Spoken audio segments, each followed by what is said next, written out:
Okay, I think we'll get started. I know that we've got lots of insightful content to cover today, so not a minute to waste. My name is Lauren. For those of you who don't know me, I'm the Partnerships Manager here at HR Ninjas, and I'm delighted to be co-hosting this session today with our partners from Appraisd. We're going to be covering all things mastering the employee lifecycle. Now, I know that this is such a hot topic in our community right now because we're constantly seeing posts over and over again about traditional appraisals versus continuous check-ins versus making improvement plans and marking all of the important milestones in the employee life cycle. So that's why we've teamed up with Appraisd today, who are our HR Ninjas performance management partners. And they're going to be answering that key question of what are the key milestones in the employee life cycle and how you guys as HR can connect them for a better employee experience. So I'll shortly hand over to Rowley.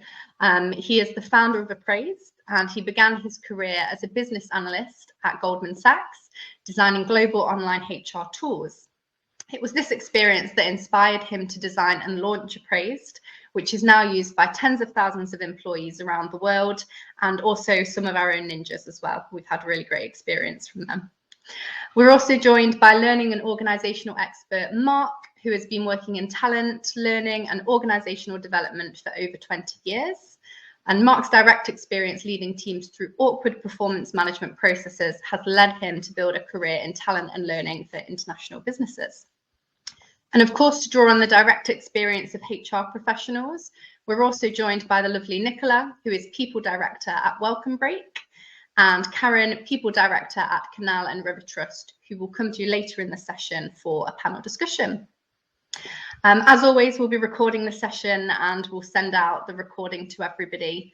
Please do feel free to engage with us in the chat room, and we also have some time at the end for a quick Q&A. And the final thing from me before I hand over is make sure to stay tuned right until the end of the session, because what you've all been waiting for, we're going to hear all about Appraised's form library and how HR Ninjas can access tons and tons of customizable templates for all of those performance management conversations, and also for free, which is brilliant. So thank you so much for tuning in. I'll pass over to Rowley now and we'll get started.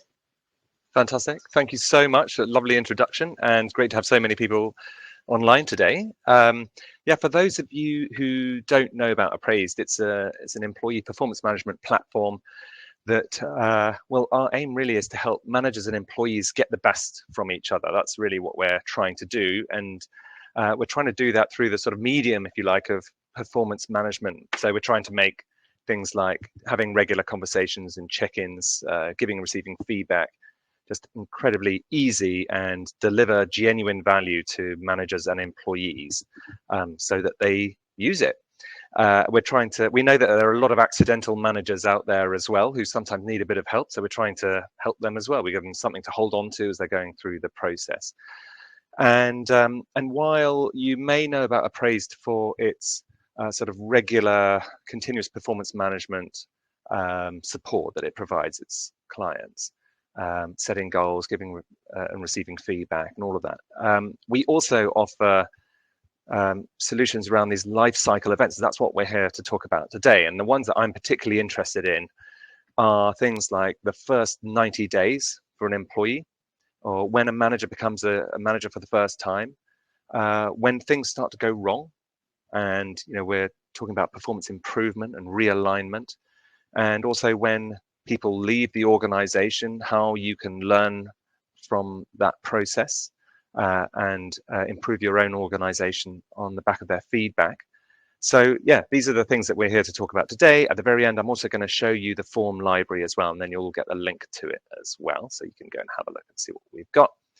And yeah, I'd like to introduce Mark now, because Mark is someone who we've worked with for a while, and we asked Mark to provide a lot of help on and do research on this life cycle topic, and he's prepared a few slides for us to go through. So without further ado, Mark, over to you, if that's all right. Thanks, Rowley, and hello everyone. Thank you for having me on. Great to be here and to be part of the sort of panel discussion and say a few words to get us started as well. As Rowley said, I'm Mark. and I run my own people and performance development consultancy called People Dev. I've spent my career in talent working with different businesses, from charities with sort of 50 people to banks with thousands, and helping them get the people part right, essentially, and all the things Rolly was talking about in terms of sort of accidental managers and helping people have sort of better conversations has been integral to this work over the last too many years. Recently, Rolly asked me to have a look at onboarding and employee lifecycle and see how Appraisd might be able to improve how organisations navigate these. So I started off by having a look at doing some desktop research, seeing what data and evidence exists, and was my experience of it reflective of what goes on sort of more widely. I'm talking to different people, various HR business partners and ex-colleagues and peers over the years, and digging into kind of what really happens versus what should happen. I think what I found was both obvious and a bit surprising as well. We all know that these key moments in an employee's journey, from onboarding to career development, can make a huge difference, but there's often this gap between expectation and reality, and that gap has consequences. So what does that mean? What can we do about it? And I think the good news is there's not much magic involved in getting it right, and sort of spoiler alert, but it's really about doing the basics really, really well and doing them consistently. So this sort of gap between expectations or intentions maybe and reality looks a bit like this. And I think you take a moment to imagine all of your new hires feeling inspired, welcomed, included. They're finishing each day on a high, like they've made the right choice to join the company. They're happy to be, starting to deliver against expectations already. Having maybe only joined the firm really recently, they already feel like they're starting to get to know how things work, like they belong. You get the picture. But the reality, quite often, is that despite the best intentions, that just doesn't quite happen. And I'm sure people have joined with this sort of on this high, and then they get a notification that they've got 23 compliance modules to do in the next 30 days, and it's sort of like, oh, there's reality kicking in. And actually maybe they can't do those yet because their system access isn't finished or finalized, and their manager seems like a nice person, but actually they're really busy and haven't quite had time to sort of sit down and have a discussion yet, and it all sort of starts to be a little bit frustrating. And the external research sort of confirms this with some similar conclusions and suggestions. And I think the main message, and there's one or two bits up there on the slide, but the main message from findings from people like McKinsey and Brandon Hall Group, Gallup, SHRM and others are that organisations know it's important and are focusing on it, but employees still feel the gap, and that doesn't seem to be going away. It's a continuous process to keep building this, keep helping those accidental managers sort of work through it, and helping to upskill them at the same time.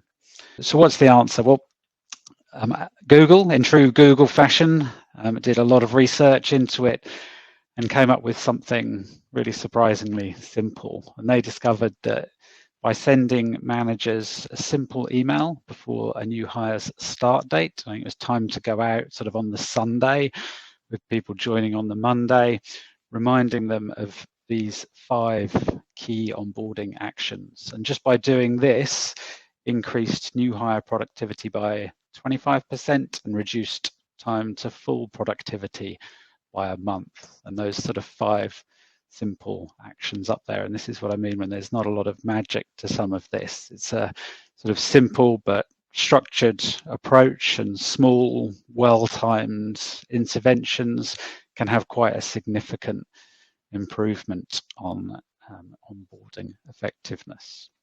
So sort of the big takeaway, and of course, whilst onboarding is crucial moments. It doesn't stop there. Employees hit various moments of truth from their quarterly check-ins to performance reviews, career discussions, where getting it right is critical. And the challenge, I think, is not that we don't know what works, it's just that the reality doesn't always match the expectation. And so closing the gap, bridging that gap between expectation and reality, we need to sort of start to move beyond just the process and looking at the experience itself, and supporting people managers and employees at that point of need, meeting them sort of in the workflow and getting them doing the basics really well and doing them consistently, and then sort of making sure they're set up for success, not just ticked off a checklist. And I think this is where Appraisd has some great features and can really help close that gap between expectations and reality. I'm interested to see what the rest of the panel think. Thank you, Mark. Fabulous. All right, so I will open up the conversation here then, if I may. So first of all, thanks so much, Nicola and Karen, for joining us. I'll do a quick introduction and then we're really keen to hear your thoughts, if we may. So first of all, Nicola, she's the People Director at Welcome Break, who has forged an award-winning career in people development and HR spanning 2 decades, so loads of experience. And also Karen, People Director at Canal and River Trust, who in her role has executive accountability for key areas such as HR, organisational development, internal communications and colleague reward. So over to you, Rolly, to introduce the first question, and excited to jump in.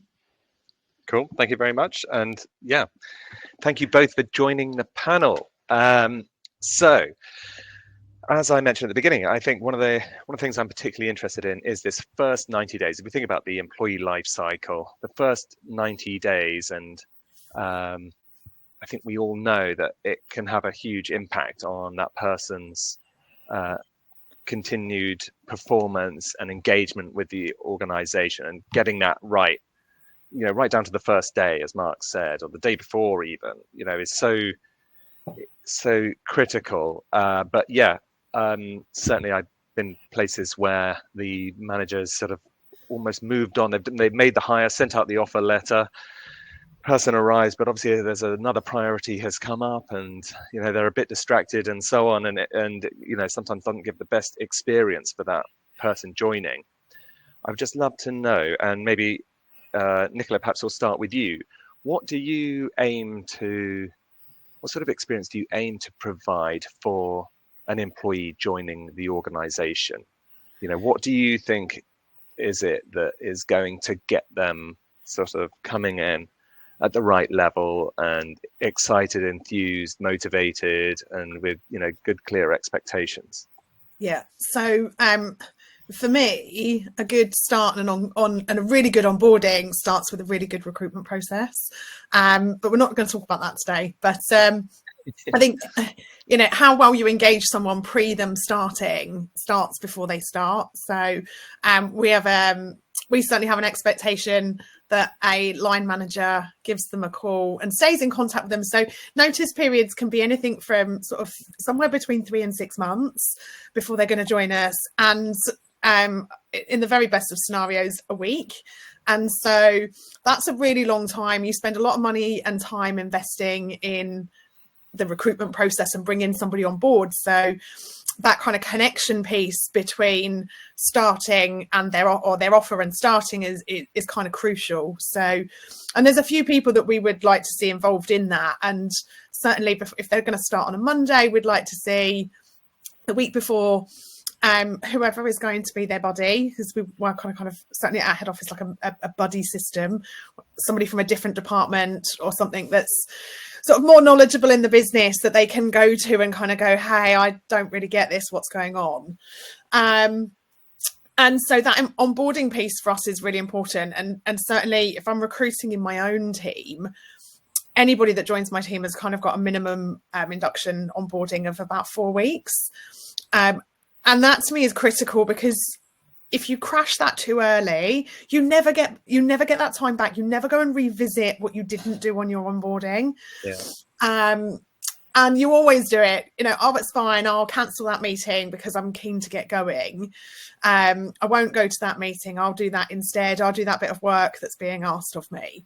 But I think that kind of onboarding piece is really critical, because it's your one opportunity to really get under the hood of the business and really understand what it is as an employee that you have joined. And so understanding the company's vision, their purpose, their values, what's really under the skin of those values and what's important, what behaviours do I need to display, who are all these people that I'm meeting and why am I meeting them, what is their importance to me in my role.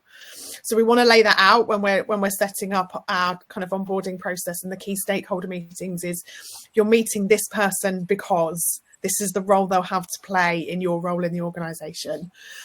And being really clear, I think, about what those expectations are, one, during that onboarding period, then probably the first 90 days, and then what does the first 6 months look like, and kind of really helping map that out in terms of, these are our expectations of you. During that period of time, what are your expectations of us as your employer? What's your expectations of me as your line manager in some instances? And then where does it end? So how do I know that I'm doing really successfully? Do I have a probation? Do I have a sign off? Is there a review period in there? And it's depending on where that sort of falls within the year. And I think there is so much good stuff to cover during what we would call your onboarding period. And whilst we'll talk about that here at Welcome Breakers, kind of like the first 4 to 6 weeks, for me, realistically, that's your first 12 months. We're a really complex business to get to know and understand. So if anybody understands Welcome Break in 12 months, they've done an amazing job. Fantastic. Okay. Now, as you were talking there, I was wondering, how much of this are you delivering yourself centrally through the people division or team, and how much are you delivering through managers that need to be prepped and trained? So at our head office, we deliver a really small element of this through the people team. Day one, we will have a kind of initial meet and greet with that person, because kind of go, we are your HR point of contact, if that's what you know. Typically, we're the people that have stayed in contact through either resourcing, etc. But we expect, and my expectation is really clear. The line manager owns this experience from day one and before. And so we would encourage that the line manager owns this or delegates it to an appropriate person within their team that's got the ability to talk through things like our vision and our values, particularly, because they're the one thing that threads all the way through us and connects us to the purpose of what we're doing here. And if all I'm doing is rocking up to earn a paycheck at the end of the month, I'm probably not the right person to talk about values. Yeah. And so our interaction here is setting managers up with the tools to be able to do their job and deliver it really effectively, and walk them through that, and have a medium whereby they can ask questions if it's not quite working, as opposed to it being HR or people team led and owned. Got it. Okay. That's fantastic. Go on, Mark. I was just going to ask, do you sort of monitor how people are progressing through their probation and whether or not they're on track during their first 90 days? Yeah, well, so our full probation period is 6 months. Here, it feels like it's quite long and quite protracted, but you can get signed off early. But likewise, you can also get that extended, but only the once, because we'll talk about making sure that you get it right at recruitment. So, if you're going to take the risk, don't rely on a probation period to deal with it if it doesn't go right. So, but we use, we'll get onto it later, but we ditched annual objectives last year, and moved to a continuous improvement cycle, and we could talk about it as continuous performance. So those check-ins are happening regularly, and during the onboarding process, we'd expect that the manager is checking in at least every week, especially where we've got kind of field-based teams, or they're not going to meet them as regularly. So, those checkpoints are kind of built in, but they're more informal as opposed to a formal sit down. Can I ask how you describe the probation period to new recruits? You know, is it labeled as such? You know, is it a big milestone that, you know, they sort of count down the days to, or is it, you know, Yeah, more of a formality? I'd hope it's more of a formality than anything in terms of, I think if somebody was counting down the days till their probation period got signed off, then the chances are they're probably not performing as well as they could do, and they would know that. You know, so I think the good thing that we have about having a more informal setup and regular catch-ups and regular check-ins is to know how you're doing as part of that. Nothing should come through your probation review or any review that you're not already having conversations about and are already aware of your performance or what somebody else might potentially think of your performance. So I think there's nothing worse than getting told in your annual review that something you did in April wasn't good enough. You know, so it's a real key point. So we'll talk about probation period. You know, there is a probation period. That's for, you know, we'll talk to the employee about that's for you as much as it is for us. So, you know, there's a get out there for you too if you don't like working here. But we do have a midpoint review at the 3-month mark. At the 90-day mark, there's a midpoint review. So we can address anything both ways if we're not feeling like the relationship is working, or also to highlight the stuff that's doing, like that somebody might be doing amazingly, or we're seeing some really great stuff, and we use it as a chance to set some OKRs, some objectives, some key result metrics at that point, just to try and see if we can stretch that individual just a little bit more, knowing that we've made the right hire. Yeah, great, thank you. Karen, how about you? What do you know, anything you want to pick up on in particular, or but I'd love to also know, what you think about what a great sort of 90-day or longer experience for new recruits would be. I think obviously Nicola's answer was extremely detailed, so I won't go back over stuff that I think has been covered. But I think for me, it's not just about getting the recruitment right, it's about that relationship building during that period before they actually start in day one. So that on day one, they've got their kit, they've got a laptop, they've got a phone, they've got everything they need. Because if you just wait till day one and the chances of it going wrong, it's not enabling, and it just makes them start to feel a little bit undervalued, and then it creates a problem from the beginning. But I think that onboarding about giving them things to read, giving people information about who you are, sharing a bit of the history about why it exists. And then I think as you move into it, all the usual stuff. And I think there's 2 levels of kind of induction or onboarding for me. There's one which is very local, which is how does stuff work around here? How do I claim expenses? How do I make sure that I can drive my car and claim my mileage, or I've, you know, whatever, you know, from that lens. Having a buddy is all brilliant, but then there's also the bigger stuff about where does my role fit in, why we're here. And that might be, you know, my background of making sure people understand the purpose of everybody's role being critical. But I think that's really important, so they know the value that they add from day one. And then it's about having those continuous conversations, you know, that happen on a day-to-day basis, on a regular touch point of view. We very much, it is the line manager that owns it. We would do the bigger picture company induction. The line manager owns the local side of it. Will support in all aspects of it. But I think it's really key that their people manager, their line manager is that people manager, not a member of the people team, because they're the ones that they work with, and their buddy is somebody that can guide them and help them. And, you know, this is how you get into this place here, or this is a trick that you need to know if you're visiting here, especially because a lot of our colleagues are remote and are out on the banks. You know, as such, and they might be working with others, just one other person, 2 other people. So they're not in an environment where they're always with people. So I think it's those connection points, particularly in the day, even for home workers, it's really important because your connections are less than when you're in an office environment as well. So building networks as well. Yeah, I was going to ask if either of you do anything around making that easier when people are working remotely, and how you get that kind of those relationships going. I know, for example, some companies will say that's actually the first of the focus rather of the 30 to 60 day period. Obviously this all blends, but you know that they make a particular kind of emphasis on that during that time, because you've probably got your feet under the table, you're starting to know what your role is, and then you need to know who else to know. It is, and I think that the difference for me in this organisation than previous organisations is we don't have a head office as such anyway, but we have hubs. We've got 11 hubs around our sort of geography that we cover. And I think if we always invite them into the hub on day one, then at least they understand where it is, how they get in, where the tea and coffee's made, all the important stuff, where the loos are, who else works there. So they start to meet colleagues from other directorates, not just their own directorate, not just their own team, because there are random people in there.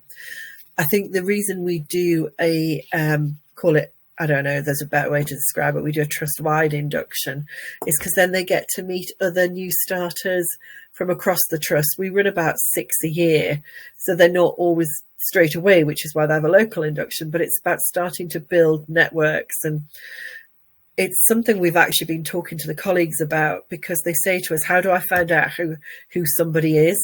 So we've been trying to work on improving that information and how they can look somebody up, and people do descriptions. And we have a monthly magazine, so to speak. It's online, but for some of our volunteers, we send it out as well. And we have some hard copies of it so people can look at it, but we try to spotlight different teams over time so that people can see what everybody's doing. I think just because of the really odd roles that we have and the variety of roles that we have, and trying to get people to understand canals are not just about boats on water. They're a little bit more complex than that. So, yeah. That's great. And what about probation and, you know, these sort of marker points, especially with potentially new legislation coming in? Yeah. How do you manage that process? I think the same as probably most of us do, that we have regular conversations. There should be a check-in every week, and then a more formal one where we actually make sure that the goals, the objectives, the training's being done. That sort of slightly more formal side of it is critical. And we've been spending a bit of time having a look at what that means with our lawyer, as you'd imagine. You know, from an employment law point of view, if the 9 months period comes in and how you do it. And it's a tough one to have those challenging conversations if it needs to happen early, but actually the benefit of them happening earlier, the better, because actually the colleague can improve and get through that easier, or the reality is perhaps this isn't the role for them, and having to make that tough conversation earlier is probably very helpful to both sides. Absolutely. Yeah, there shouldn't be any surprises during those conversations. And yeah, and I think one of the things that we've thought about in our templates and on our system is trying to make it easier for the managers to set clear expectations at the outset, so that so when you get to the end of that point, you can just say, look, here we are, this is what we talked about. And getting managers to be able to articulate them really clearly is sort of half the battle, I think. Because then those conversations are just so much easier, less controversial. Well, you never told me that. Okay, brilliant. Thank you. What about let's talk about performance improvement, and when things aren't working out. And this obviously could be during a probation period or at any time. I'd love to know how you help your managers navigate those sorts of times. And I think, well, I'm not going to put any words into your mouth. Why don't we, Nicola? Why don't you start off? When you've got to have those performance management conversations, they're never easy conversations to have, regardless of what level you have. They're conversations I don't like having, at any point either. And so, and I think particularly when you're at a slightly earlier stage of your career, or a first-time manager, or or as we've been talking about, the accidental manager, because you've been promoted because you were really good at your job, so you became, rather than the subject matter expert, you became the manager of the team. And I think they're really difficult conversations to be able to have anyway. And then you learn, good or bad, from people that you've worked with, your previous managers and things. And you can pick up really great habits, or you can pick up really awful habits. So we talk quite a lot about the ostrich effect, and about, the more you bury your head in the sand, the bigger the problem gets, and it doesn't go away. And so fronting into that nice and early is the key thing to do. So whilst we do have a formalised PIP process, the performance improvement plan, and the bit of paper comes out and you write the objectives down, you agree to them every week or every month or however the review is, by the time you've got to that relationship is probably broken to the point of, to some degree, being a little bit irreparable. So we moved just over 12 months ago away from the traditional objective setting, the end of year performance review, and the once a year dust it off, have I hit my goals, like 11 months in. And we moved to an objective, so we call them OKRs, so objectives and key results. And that allows us to be slightly more fluid throughout the course of the year.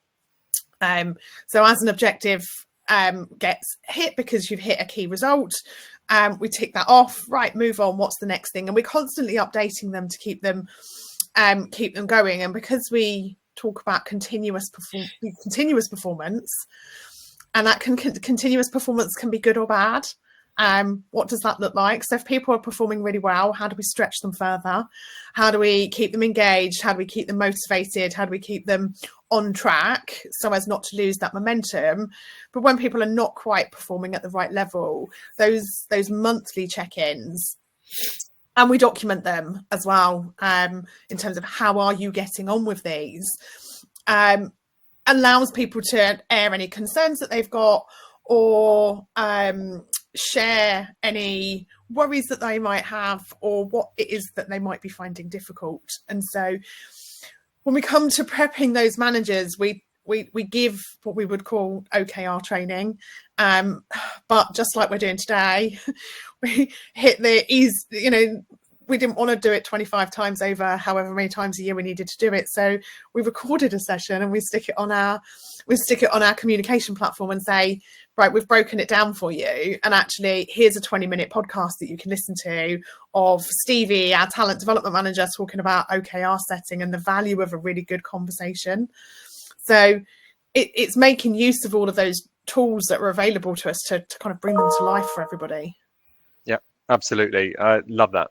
Because we find the same on our system, that we've got all the templates and the processes and all that kind of stuff. But if we can just deliver a little bit of training, like it could be a podcast or recording, especially if it's been done internally by the head of HR or the chief executive, that just really is just great for them to be able to access it right there before, writing up a review or giving some feedback or whatever it is. I was going to say, I think sometimes that serves as a sort of a call to action for people as well, which I think in the move from a sort of traditional approach to the continuous approach, having those kinds of call to actions and prompts to sort of make sure that continuous performance management doesn't become no performance management is pretty important. And I just wondered, Nicola, from your perspective, what else have you done or has been sort of successful in helping make sure that actually continuous performance management does happen? So without being present, Mark, in every single conversation that happens with 6,000 people that work for us, we ask people to have the conversation. Please don't sit in front of a laptop and talk to the laptop, and type it up as you're going along. Have the conversation with the person and type it up afterwards, and be engaged in the conversation that you're actually having. And so we do have a tool online that we use. We do ask people to write it up, but as the employee, I can put my comments in, the manager can then put their comments in, and we can keep a track of to what does that progress look like. And of course, once everything's in a platform and it's online, it's completely traceable. So we can centrally download and have a review of all of the OKRs that have been set across the business.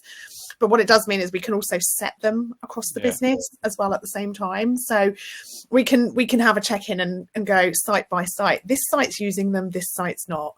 This site measures them, this site doesn't. So we can pull it up, and it becomes part of my business partners review when they're out business partnering with their regional directors.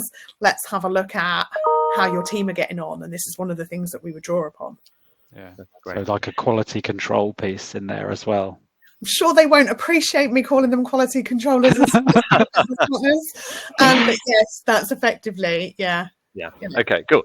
And we work with organizations that are across the whole spectrum of it's all continuous, rolling objectives and OKRs, constantly being updated.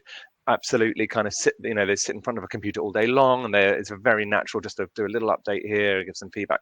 On the other hand, we've also got customers who are at the other end of the spectrum, perhaps, and they would like to have continuous performance conversations, and perhaps they are in fact happening, but they're just informal, they're not documented.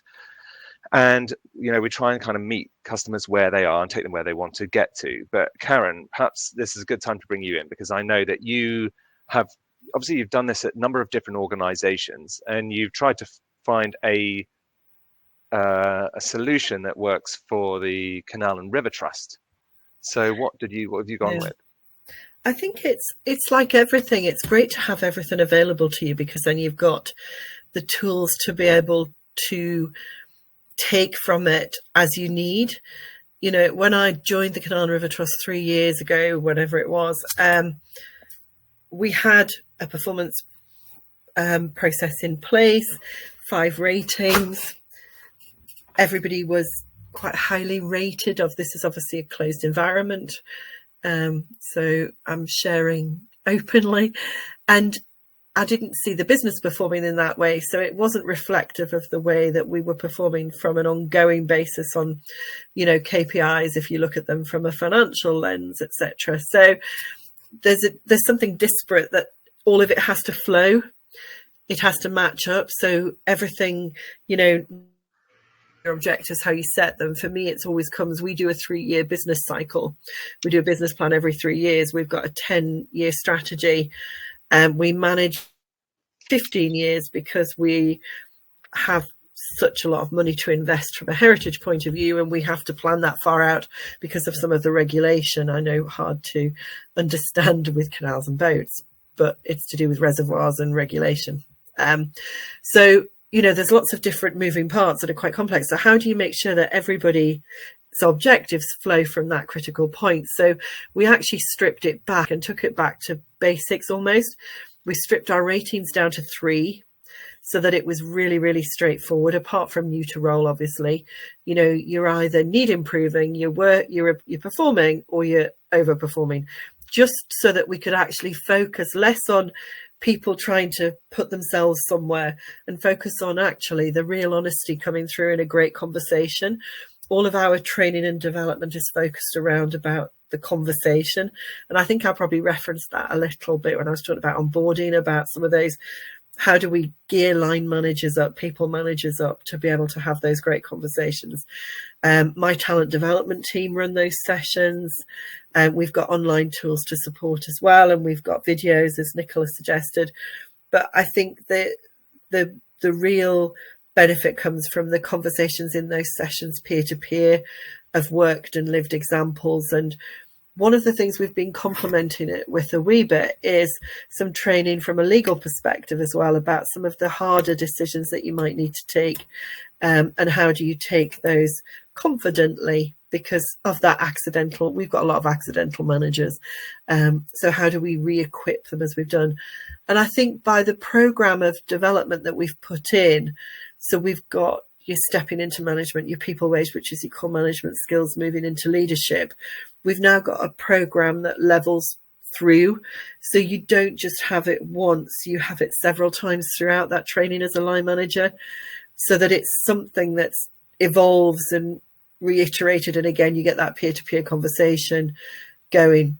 But as I said, we took being able to strip it back, because I've seen all sorts, in my 17 years at Sainsbury's, we removed them completely. We were really, the co-op we developed over time, and, I'm not in a position to be as, advanced as that, but actually I just want people to learn how to have a good conversation on a day-to-day basis. And if that is a improvement conversation or a coaching conversation or a developmental one, it doesn't really matter, but it's about learning the art of that conversation. And it reminded me, because there was a book, and the word fierce probably needs to come off the cover of it. It's about fierce conversations, and I think that's a book that was recommended to me years ago, that I've referenced for a number of people to have a look at, because it takes you into using emotional intelligence in different ways. And how do you plan and prepare for conversations?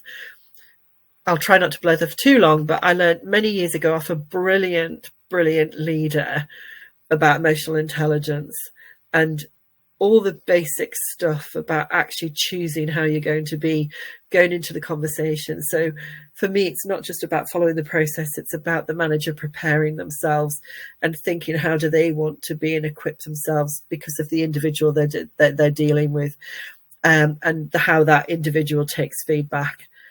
So adapting that style and skill. So that's why we've stripped it back, but we've kept the core framework in place, just so that they can develop the people skills around it more.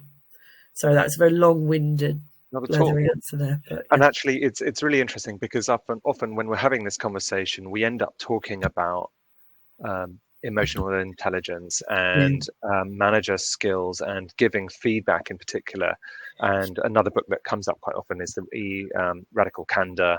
Yes. Book that came up with another customer of ours who was on a similar event the other day, and we spent a long time talking about ruinous empathy, which is this thing that I think a lot of people in Britain suffer from in particular.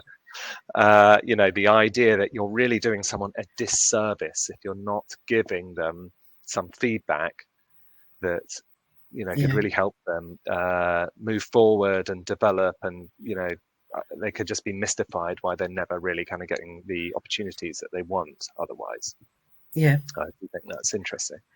I think it is. It's that thing that actually you don't know what you don't know, and your own perception and your overthinking might be in a very different place to what the reality of other people think. So if you're having a conversation as part of a calibration or a talent discussion, tell the person, because otherwise there's a real disconnect, isn't it? And never the twain shall meet, so nothing ever comes of it. And for years I heard, you give me these ratings, a 9 box, or you give me this, but I don't know what happens with it. What do we do with it? Oh no, we just collect it all, And I've seen that happen in the machine of, organizations, and it gets captured and used for data. And isn't it brilliant? But actually the person on the end of it that it was about hasn't really got a clue what's going on with them, and they don't know what was said or what it means or why they filled that form out. So yeah, okay, well, that's interesting, and actually that leads us on quite nicely, because I'd like to finish off by talking about things like 9-box grid and talent development, talent mapping. And we did a webinar a few months ago where we talked about the 9-box grid in particular, and we'll share the link to the recording, because it was very interesting, because we had one customer who's using it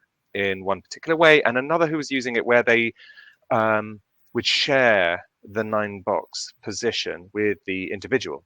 So it was, and they would, it was a kind of an open, overt thing that they talked about, and it was used almost like a kind of developmental tool, rather than how it often is seen as a sort of secretive process that happens in the background. And I think there are pros and cons to both routes. And of course, there are alternatives to the 9-box grid as well.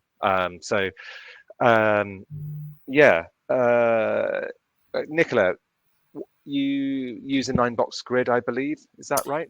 Yes, we use a more traditional 9-box grid method, and I know it doesn't work. It doesn't work for everybody. So we introduced it here about 4 or 5 years ago, at the same time as introducing what we call our 9 measures of potential. So we have a diagnostic tool for potential, rather than, I like this person, I think they've got potential to do a bigger job. versus the person that managed them previously that disagrees with you. So that's worked really well for us to be more objective with what does potential look like, and then using that diagnostic in somebody's performance or development review to talk to them directly about, these are the things that we think you can work on, or which things do you think you could work on, because we ask them to do it as a self-diagnostic as well and then compare the two. So where are we seeing some gaps potentially in what we would consider a leadership behaviour? If you want me to add to that, I mean, I've used it in various guises and forms, as you could imagine, through the size of some of the organisations I've worked in. We had one when I came here, and we've actually removed it in the last couple of years. And what we've done is, to go to the point that Nicola was just making about the conversation with somebody, we make it as part of the conversation when we have the performance discussion, so that actually we're talking to them about ambition versus how we see their potential and what they would like to do. And we do capture it, but we capture it in a different way.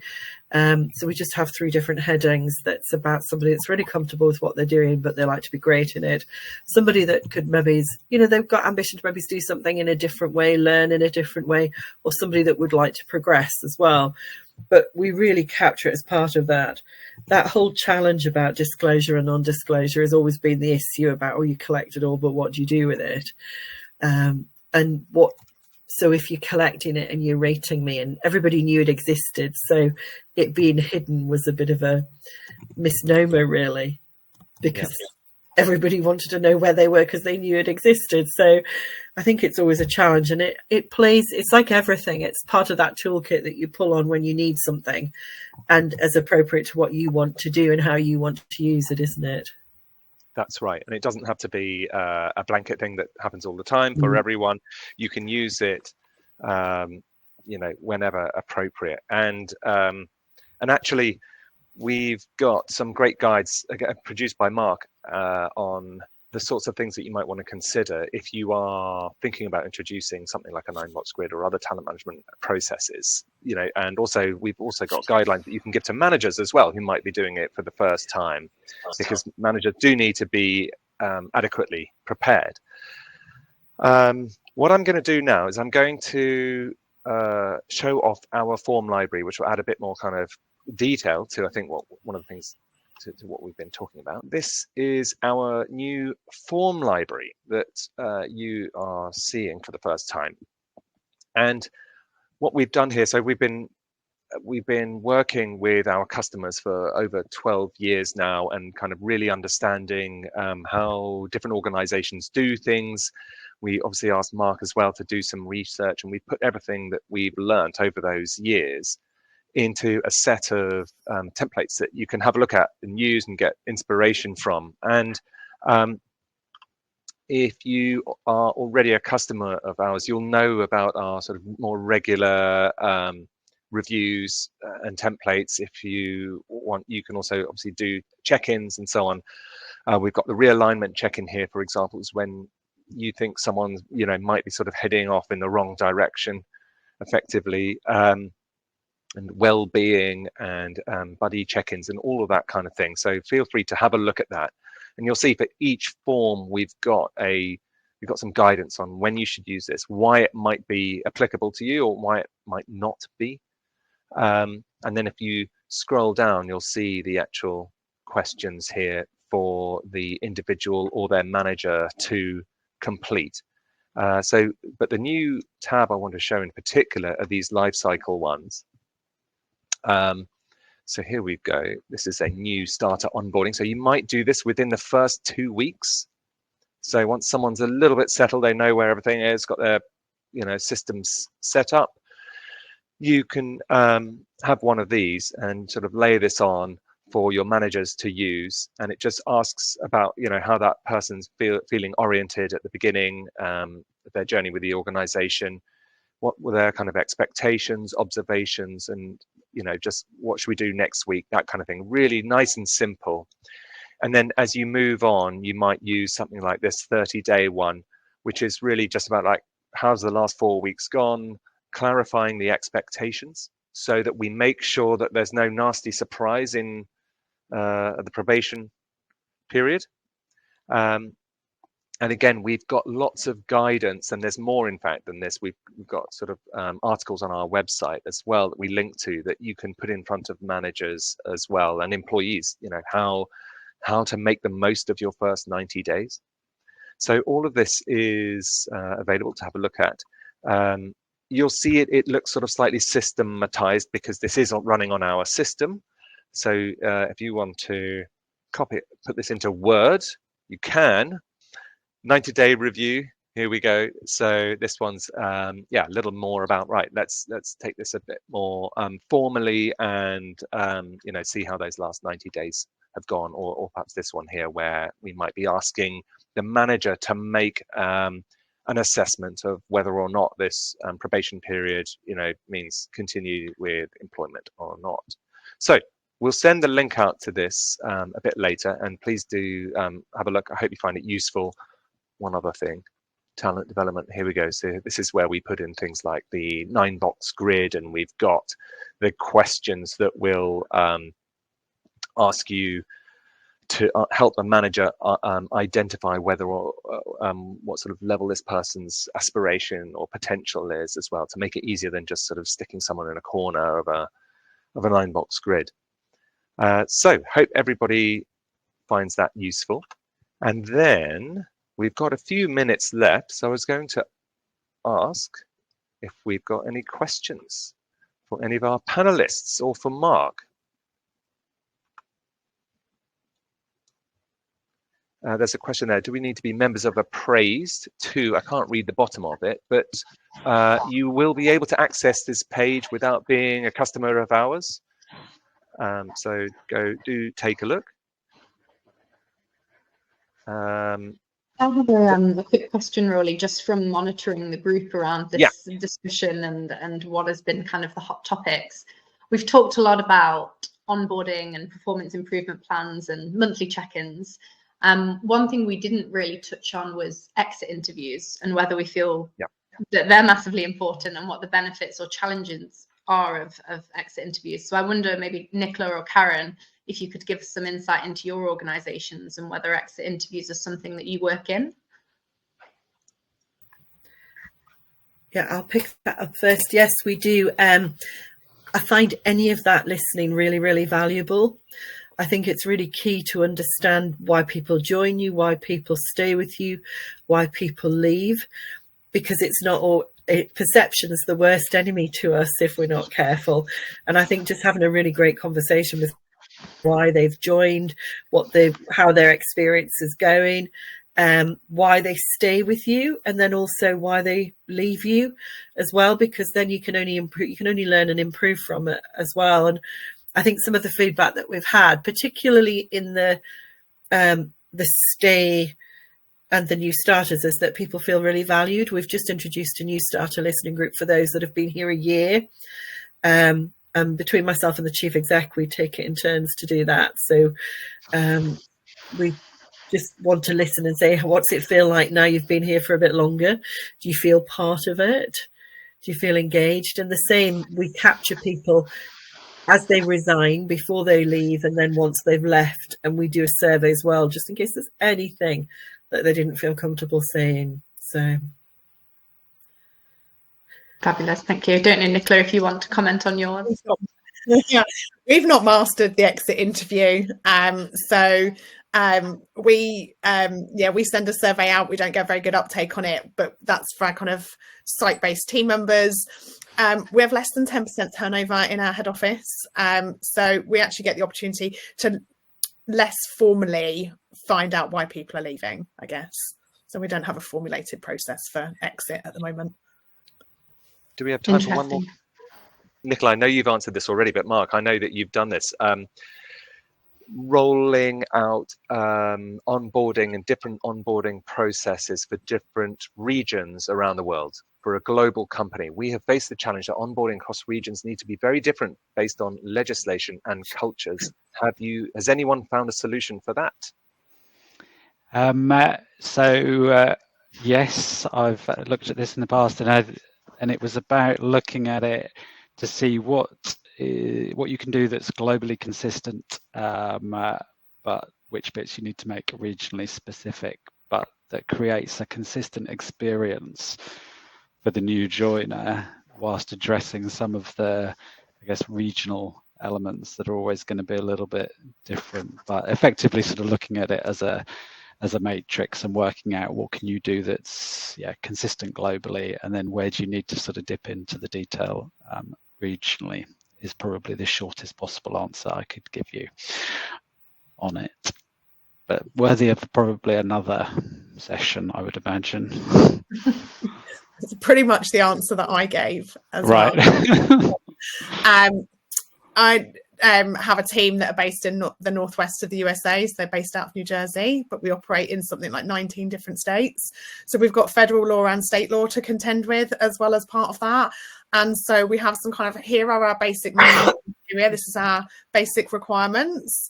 And then there are the extras of the legislative differences or the cultural nuances that we might do in Ohio that we don't do in Massachusetts, for example, or we certainly don't do it in the UK, but we do it in the Republic of Ireland. So there's some slight differences, but I think you have to operate that within a framework and know that there are guidelines, as opposed to there's a hard fix for everybody and people go, that makes no sense. Yeah. I think we're nearly out of time, aren't we, Lauren? We are, yes. I guess I'll just wrap up the session by sending out some thanks. So first of all, thanks so much, Rolly, Mark, and the team at Appraisd for bringing the session to Ninjas, but also for being so generous and for offering Ninjas exclusive access to the form library. We've seen really great uptake on that. For those that tune into the session, I think we've dropped the link in the chat, so you can access it there. I'll also post it in the group as well.